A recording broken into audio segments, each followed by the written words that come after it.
स्वागत आहे तुमचं नवीन एका ब्लॉगमध्ये. सकाळी सकाळी काय उद्योग समजले समजे वाहन एका जागीच होते. नामदेव बायास ट्रॅक्टर, आपला ट्रॅक्टर, मशीन, टेम्पो समजा एका जागीच होतं. मग काय जरा होतं फवारायचं जोडलेलं, त्यामुळं आपल्याला जोडायची होती ट्रायली. आपल्याला फोन आला होता रात्रीच, मग भरायची होती आपल्याला एक ऊसाची ट्रिप. मग काय निघालो ट्रायली घेऊन शेताकडं. शेताकडे गेल्यानंतर मग फाळकं वगैरे बसून दिलं. आपल्याला काय शिवमचाच बेण्याचा ऊस भरायचा होता. मग काय घरच्या घरीच भरणार होते, म्हणून काय लेबर वगैरे आणलेली नाही. काय लावून दिली ट्रायली, त्यांचं चालू होतं काम बसलेलं. मग म्हणलं जरा बघावं, ऊस मशीनने गेला 8632 होता. एक नंबर कटिंग वगैरे केली आणि ऊस पण नव्हता राहिलेला मध्ये वावरात शिल्लक. मग म्हणलं असं झालं तर कसं आहे, शेतकऱ्याला पण बरं आहे हो, नुकसान होत नाही. मग काय गेलो ट्रॅक्टरकडे, जरा ट्रॅक्टर घ्यायचं होतं जरा पुढी. मग ट्रायली वगैरे भरली, 2 वावरामध्ये थोडं थोडं खाली करायचं होतं. मग जरा म्हणलं ऊस जरा मोठा मोठा बेणं केलं होतं, त्यामुळं जरा अडकायला लागलं होतं. मग म्हणलं आता थोडं थोडं खाली करूया आणि नीट जाऊया घराकडं. मग काय इथंच थोडासा वेळ झाला. तिथून मग इथलं पुडी घेतली गाडी. ट्रॅक्टरनं पुडी घेतल्यानंतर मग 2-3 ढिगं टाकले. सर्व खाली केलं आणि तिथून निघालो थेट घराकडे. मग म्हणलं आता जावं लागते फ्रेश हो, कारण अंघोळ पण नव्हती केलेली. मग घरी गेलो. घरी गेल्यानंतर काय म्हणलं आता नामदेवबाचं ट्रॅक्टरला रोटरचं काम करून आणलं होतं. ट्रॅक्टर घेतलं पुढी.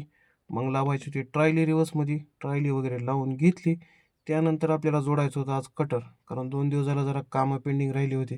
मग म्हणलं आता कटर वगैरे जोडावं. कटर जोडलं आणि नीट निघालो आपल्या शेताकडं, म्हणजे पिंटू भाऊच्या शेताकडं. मग काय म्हणलं आता सकाळी सकाळी अंघोळ काय आज वागूच दिली. मग म्हणलं जरा धुरळा उडल, परत आल्यानंतर फ्रेश होऊ. मग लावलं कटरला, बघावं म्हणलं आधी जमते का नाही. मग काय एक नंबर क्वालिटी होत होती.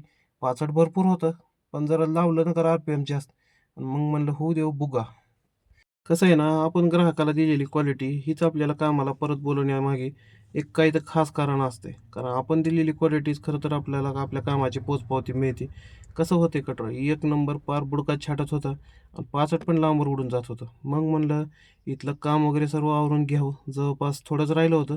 शेवटचा तास राहिला तर लकी आलता बघायला. मग म्हणलं लकीला विचारलं कसं झाले काम. लकी म्हणला एक नंबर काम होते, काही टेन्शन नाही.